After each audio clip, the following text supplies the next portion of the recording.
Shkolla jo publike nënshkruesi pavarësisë në Bisefa zhvilloi sot zgjedhjet për kryesenatorin e ri, që përfaqëson mendimin e nxënësve për çështje që lidhen me mbarvajtjen e shkollës, mësimin dhe edukimin e tyre.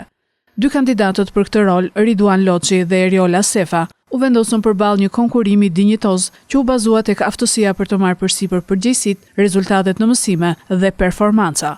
Procesi i votimit u zhvillua i qetë me mbi 200 nxënës të shkollës që votuan me votë të fshehtë për kandidatin e tyre të preferuar. Fitues u shpall Riduan Loçi me 2 fishin e votave, kundrejt Eriola Sefës.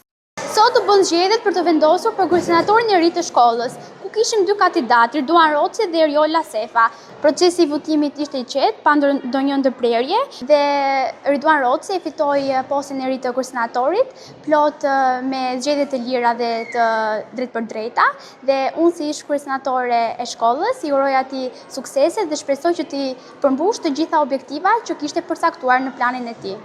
Kryesenatori i ri i shkollës jo publike nënshkruesi pavarësisë në Bisefa, Riduan Loçi, falenderoi nxënësit për besimin e dhënë dhe premtoi që do t'i përfaqësojë denjësisht. Në rast parë falenderoj shumë nxënësit që më votuan dhe më zgjodhen si kryesenator shkollën. Ndihem shumë mirë dhe shpresoj me këtë post që do më zgjasë 2 vite, shpresoj që t'jap më të mirën time që nxënësit t'ja kalojnë sa më mirë në shkollë.